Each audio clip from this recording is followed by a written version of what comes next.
Okay, Mark. Welcome, welcome, welcome.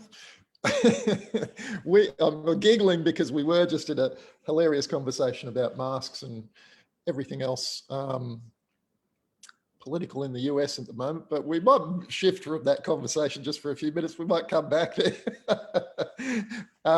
Good to chat again, Mark. How are you today? Always great to be here. Awesome, awesome. You've kind of thrown me now because we started off down that conversation and we were giggling away. But tell me, actually, let's just go there for a minute. Tell me, how is the US at the moment? Because I haven't been keeping up with the news. And how's Mr. Biden? How's the local scene, the political scene, everything else? I'm kind of curious to hear, and because this does affect entrepreneurs in many different ways. And yeah, I'm just curious how everyone's feeling. What's the vibe at the moment? Well, I think there's a lot of uneasiness. People have been masked and restricted for so long, and they've been conditioned for 6 feet away and not inside and don't eat anywhere. And literally, states are opening up overnight for 100% occupancy, no mask, back as usual. And people are going, whoa, wait a minute. A week ago we couldn't breathe the air, and now it's like, hey, everything's fine. So I think there's a tremendous amount of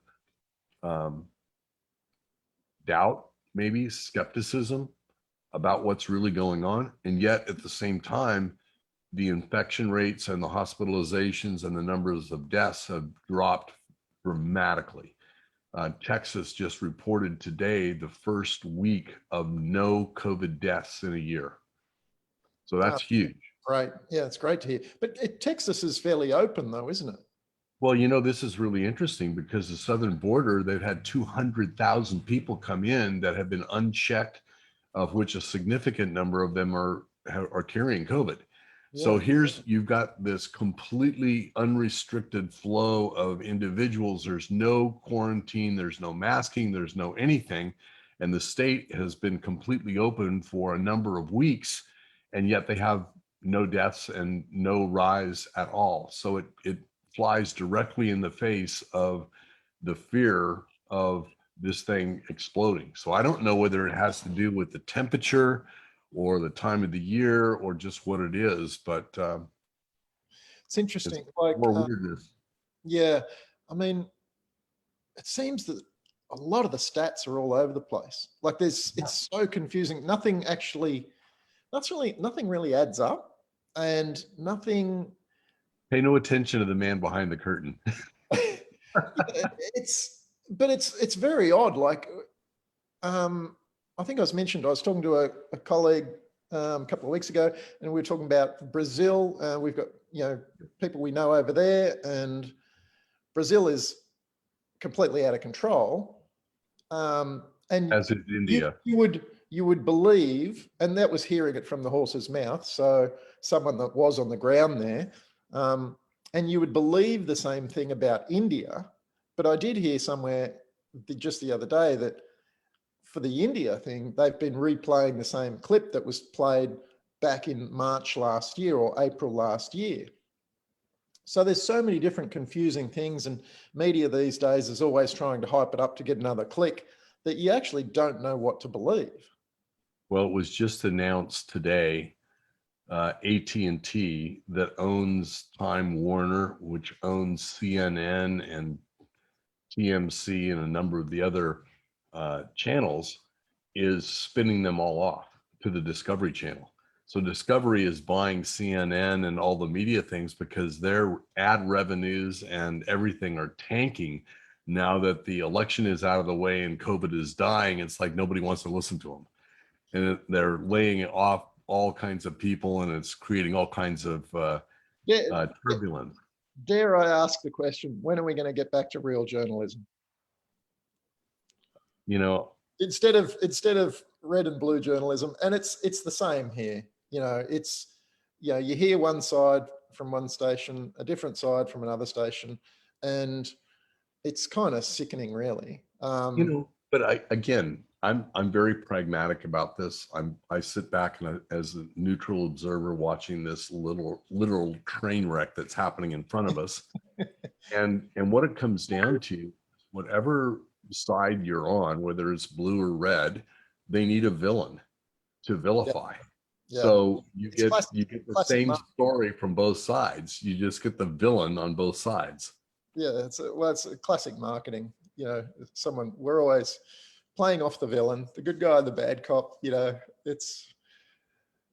But it does kind of raise the question of when journalism's going to flick back to, it's interesting. I listen to a lot of Joe Rogan, and he was saying, we're going to go back. I was listening to something yesterday, just a recent interview, and he's saying, we're going to get back. We're going to make it back.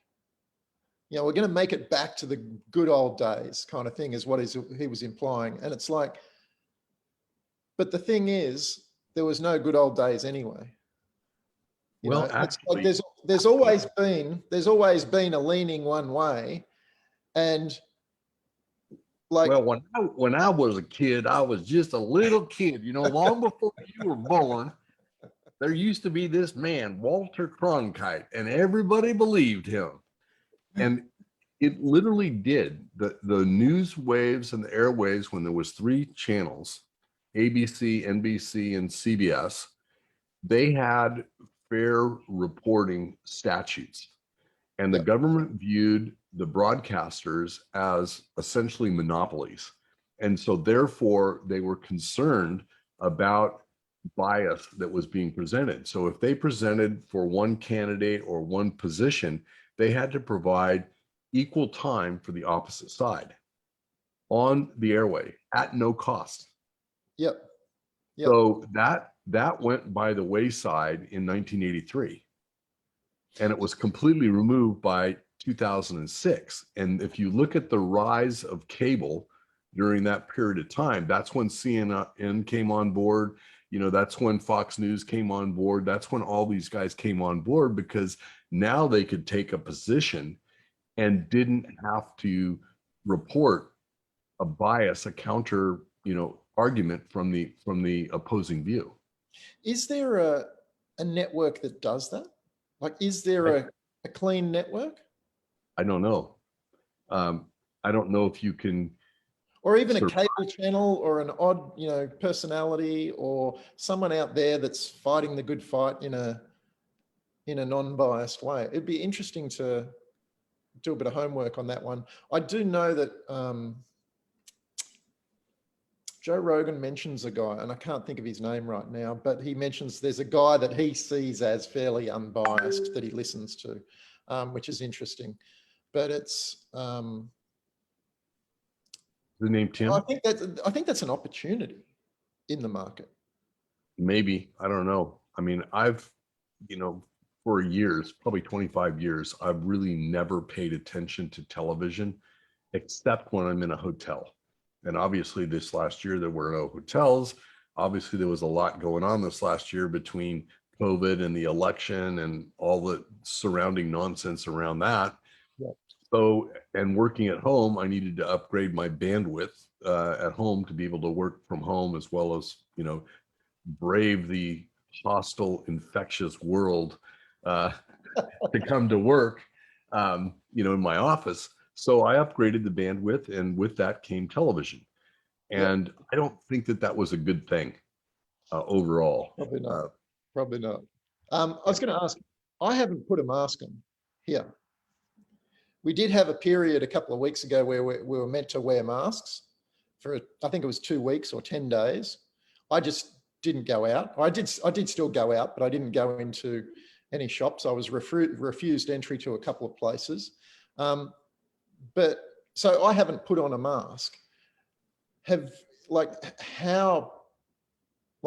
it mandatory over there? Is it like everyone's wearing a mask, or like how is it? To go into any store, yes, it is required. And you do not see people in any stores without a mask, at least as of last week. So I haven't been out this week, but since the announcement on Friday, I think, Costco, Trader Joe's, Home Depot, Walmart, Target, all the big box stores have said, hey, okay, no problem. You've got to show vaccination, but we're not going to ask for it. So what's the point? You don't know what it is, and we'll see. Like, and that's the thing. It's like, okay, I'm vaccinated. Why do I have to wear a mask? Exactly. Like, exactly. there's so much conflicting. But then again, you get Bill Mayer, who's like this television guy. He's one of the late night guys. He's been vaccinated and he got COVID last week. And so he's like, yeah, I'm going to be off the air for a while here, even though I got the vaccination and I've still got the. Wow. Yeah. Down with it. It's a whole kettle of fish, and it's, Well, it's like, take care of yourself, eat right, sleep, don't abuse yourself, get plenty of vitamin D3. Yep. On that note, I did get a message from my Garmin device yesterday that I'm in the excellent range. I saw that. That was amazing for 20 years old. They rate me at 20 years old. I figure that was pretty good. I figure that was pretty good. I commented on that. That was pretty amazing. I did. It's been interesting, and just to flip the conversation to fitness, it's been interesting these last few months. I had a fairly buggered up shoulder last year, and I had to take a couple of months off, and getting back to full fitness. And I went for I think it was an 18-kilometer run on the weekend. Barely raised a sweat. Came home easy. Felt like I'd really didn't feel it that day. Went about my day as per normal, and it was probably a couple of weeks back. We always, after our sessions, we do a chin-ups to failure. Chin-ups are pretty hard, and we do it at the end of the session. So we're really squeezing the last inch out. But a few weeks back, I did 25 chin-ups or 25 pull-ups. And that's 25 pull-ups. I've never done 25 overhand pull-ups. Or underhand? Yeah, overhand. So 25 pull-ups.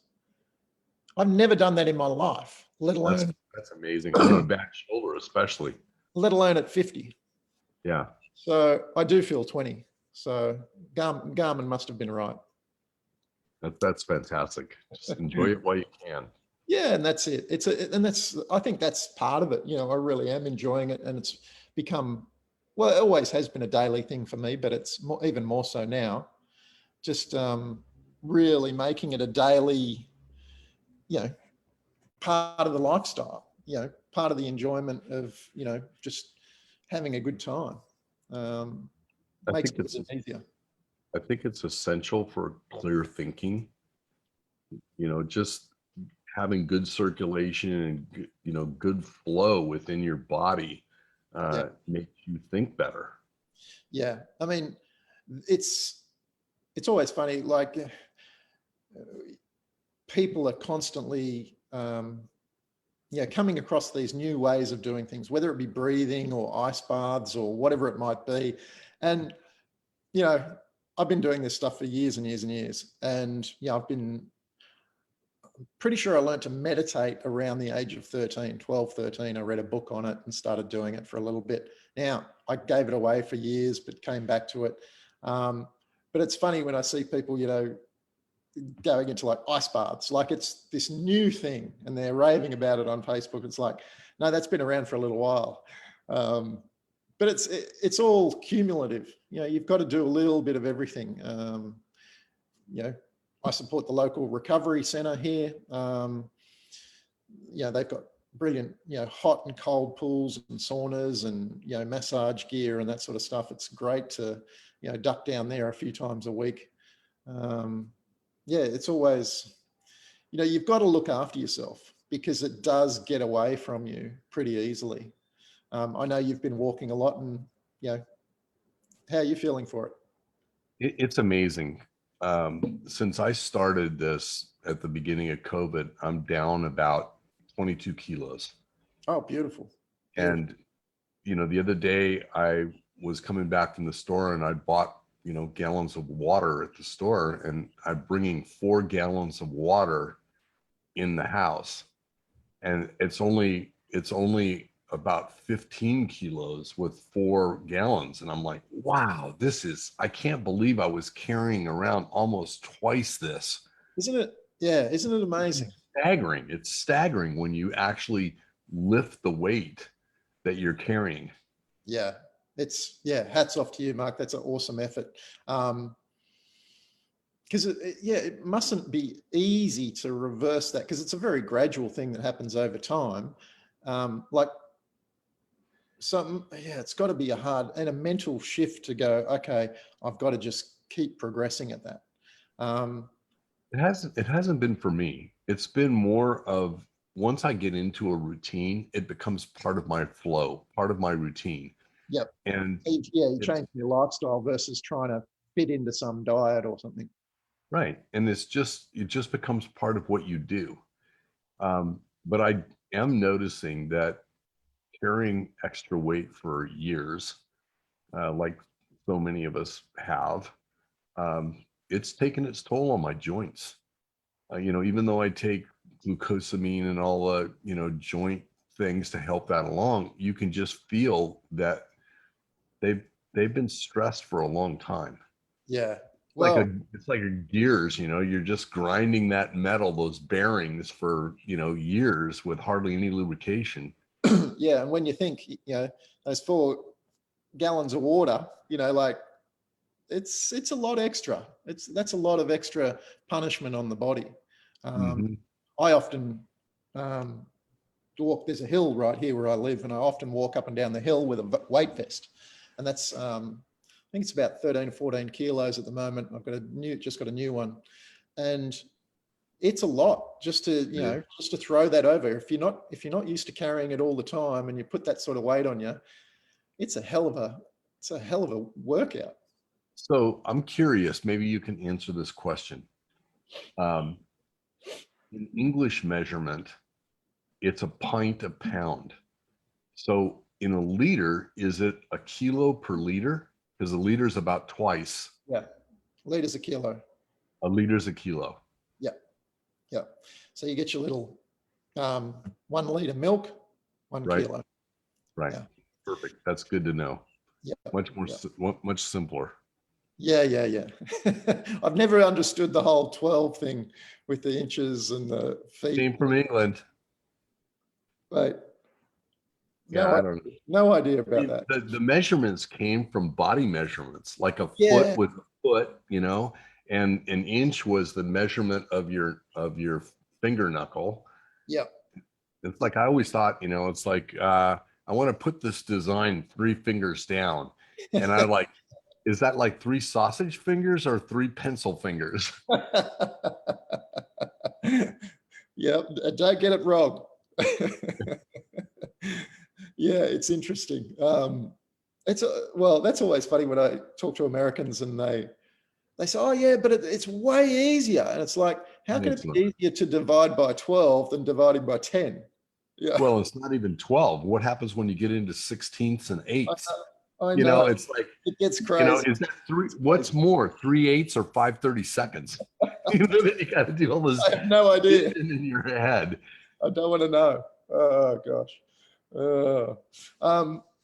And what's been happening on the marketing front? Any new? Actually, I'll ask you this one. What's the latest tactic you've seen online? I'm seeing a lot of people talking about, how do I make high-end sales? And it's like, so it just much. makes me want to throw up. I know. I squeeze out high-end sales from somebody and convince them to fork over money for me, buy my stuff. No, it is. I saw that one yesterday and I thought, oh my God, I can't stand it any longer. If they've got to ask, they're clueless. I know. Yeah. But the thing is, it baits people into a conversation of tactical stuff on sales. And it's like, no, if you've got good product, you shouldn't really have to sell it. Like, it shouldn't be a tactical, 5 little tactics to make a sale. It should be, present the offer to the right person and they're going to take you up on it if it's a good offer. You know, it's very like the market's become so tactical. You know, in much, I was going to say, in much the same way, the political scene has become just a shit fight of people squabbling over the smallest little minute detail. The marketing world has become the same sort of thing. Well, it's, you know, I think that the major difference, and this is what just absolutely, like fingernails on a chalkboard, just, I can't stand it. One is completely inward facing. Buy my stuff. This is all about me. You know, the other is value based, all about the client. And if you can communicate the value that you're delivering for the client, and that value is sufficient, you're going to get whatever you ask for. And it's apparent when you start crafting from a value position. It's like classic Frank Kern. I can help you with that. When would you like to get started? That's the extent of the sale. Yeah. And this business of trying, if you feel, or anyone feels like they're being pressured or they're being pushed into a transaction, that is your signal to back away. What's the urgency here? What's the urgency? Yeah. Now, I could see an argument that basically says, the flip that and say, what is the advantage to you to wait to engage in something? If this is a sufficiently significant improvement in your life, then you want to start as soon as you can, because once those minutes and hours and days are gone, they're gone forever. Yeah. And there's no appreciable benefit for waiting. I can see that argument, but if anybody ever feels like they're being pressured, that is an absolute indication that there's something going on here that's less than perfect. Yeah. Yeah. It should act as a red flag for people. But it's just interesting, you know, watching the Facebook feed sometimes, and it's the same old tactical conversation, you know, breaking down simple stuff, you know. It's always funny also when I see a funnel designer, you know, and I just set up a amazing world-beating funnel in the last hour and a half, and it's like, yeah, anyone can. You press 3 buttons on ClickFunnels and it sets it up for you. It's like, but what about the depth of that? Like, what about the strategy? What's the engagement? What's the conversion? What's the time in the funnel? You know, it's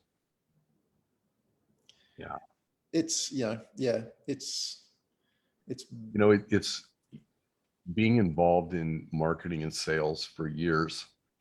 One of the things that I've always taught my clients when it comes to sales, to establish your value, is to think ahead about what that conversation is going to be like and craft a series of progressively more difficult questions that the client can't answer. And in doing so, you're not pitching anything. You're only asking questions for clarification. Help me understand. Tell me more. And when the client goes, well, you know, I haven't ever thought about it that way. I guess when they get to the point where they're like, I don't actually know the answer to that. That's when you're able to step in and. Well, that's the starting point. Then you've got to continue on with about 3 or 4 more of those questions. Well, yeah. And they realize I didn't know anywhere near what I thought I knew.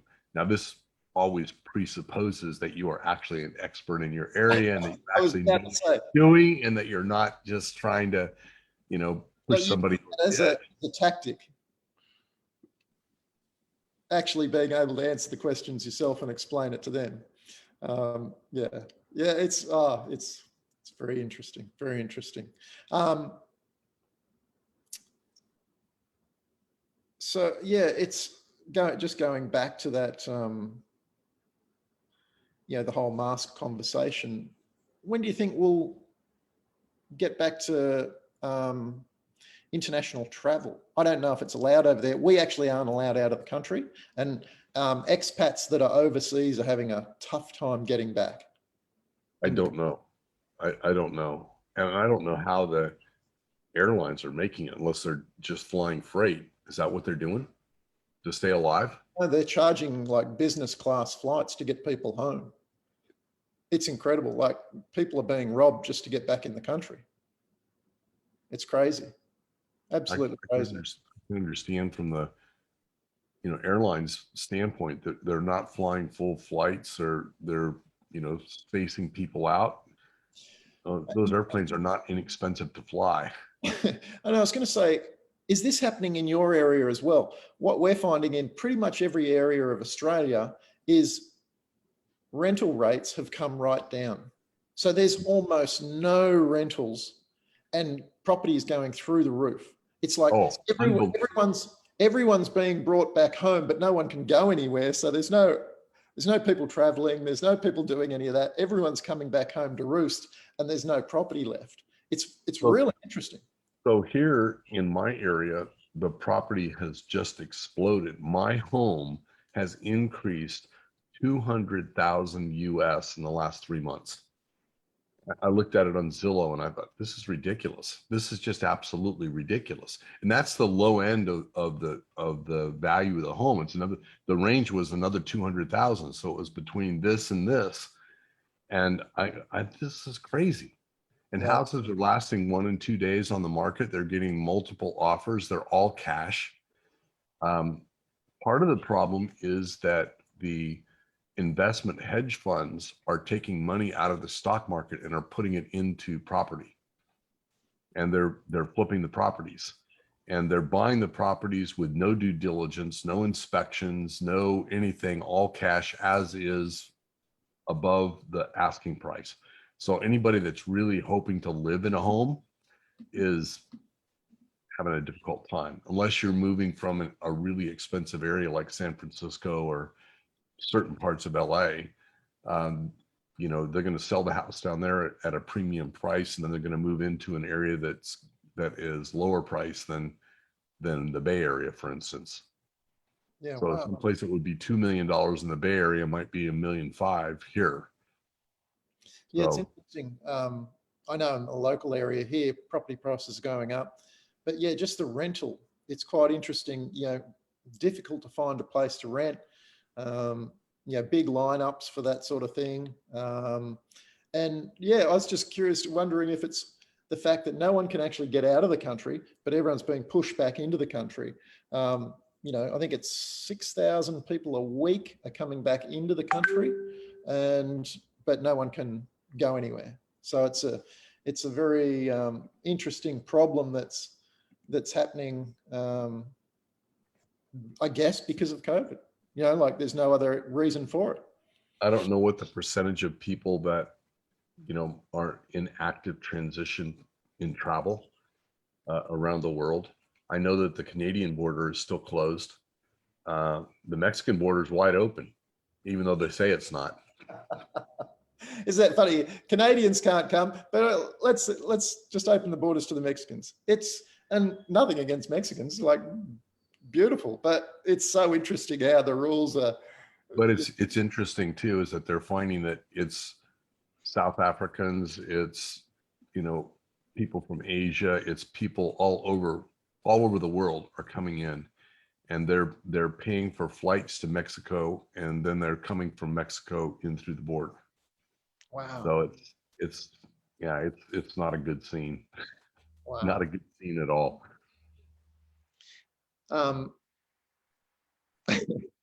I'll say that. So everyone probably wants Trump back now.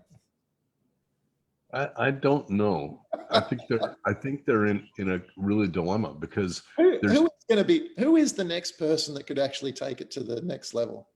Like, is there a candidate out there that's actually got a few brains and balls to well, I think that the governor of Florida, DeSantis, has been pretty smart, pretty reasonable about what he's done.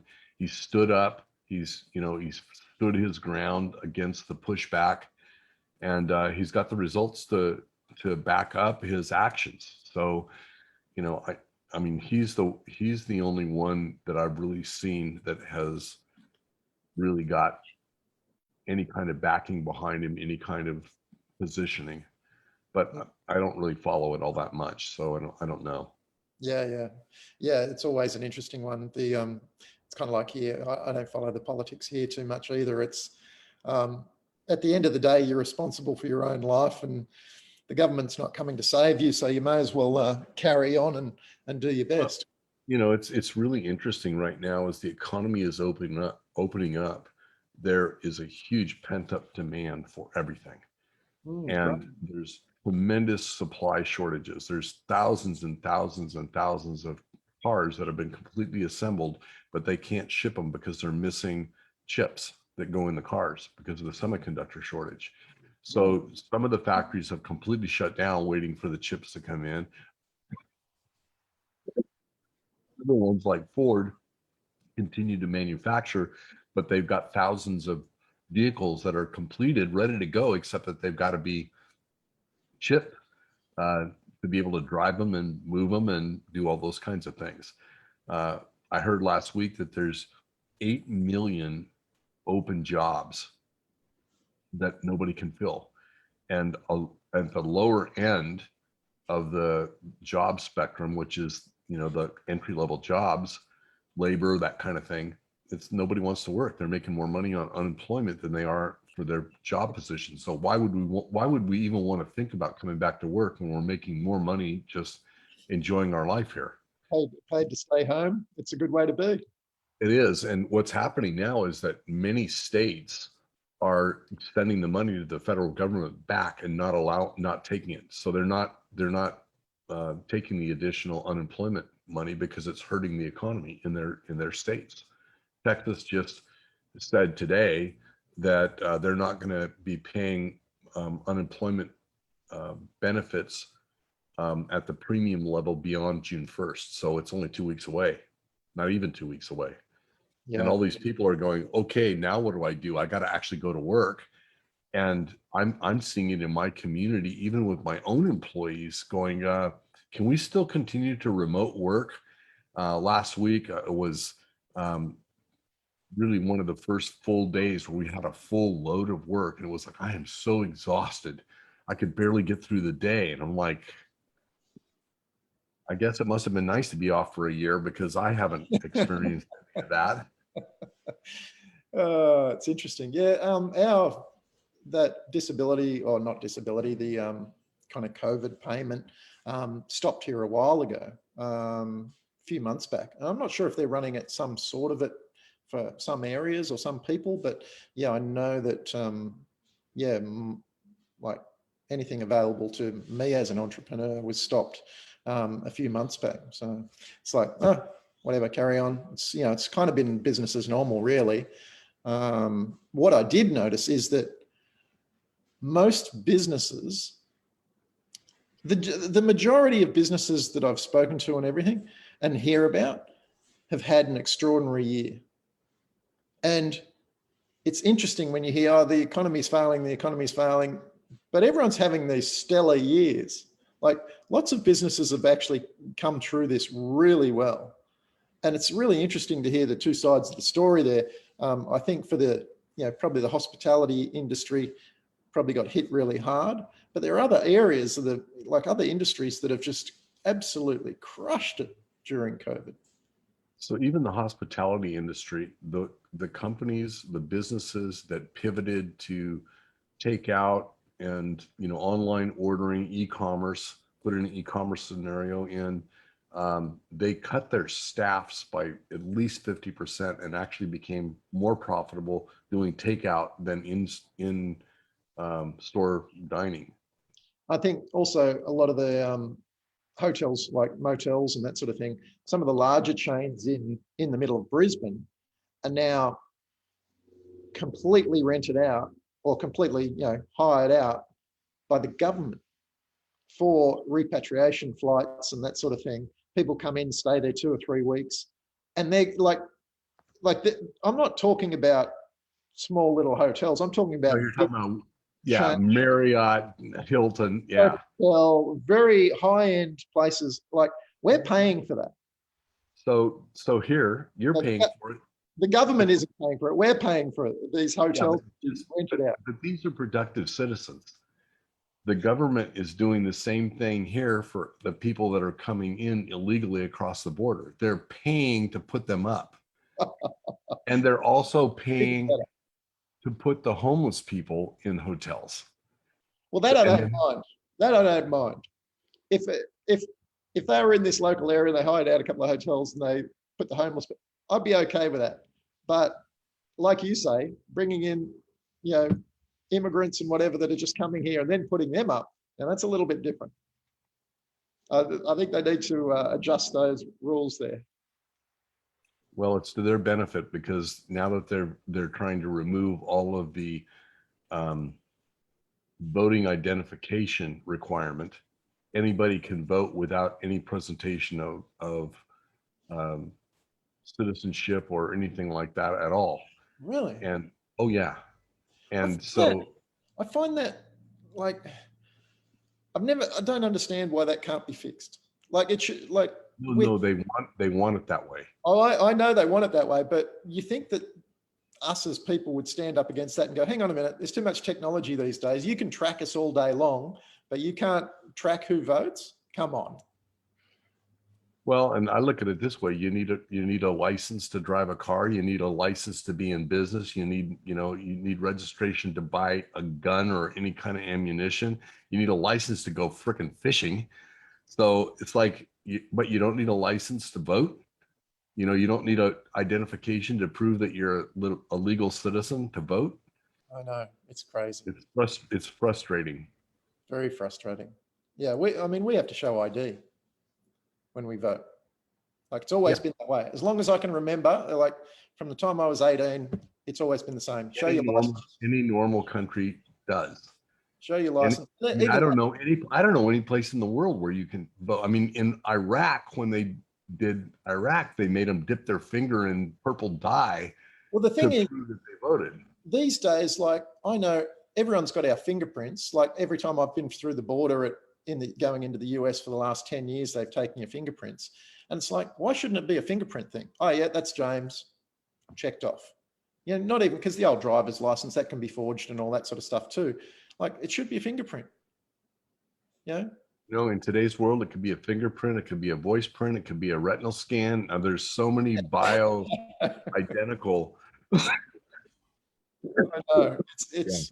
It's crazy to think that we're still running on kind of old rules, and people don't jump up and down about it. You know, it's like the mask thing here. Absolutely ridiculous. They brought in masks for 10 days, and you know, the thing was on the 11th day, it's like you don't have to wear your mask anymore. It's like, well, did the virus disappear?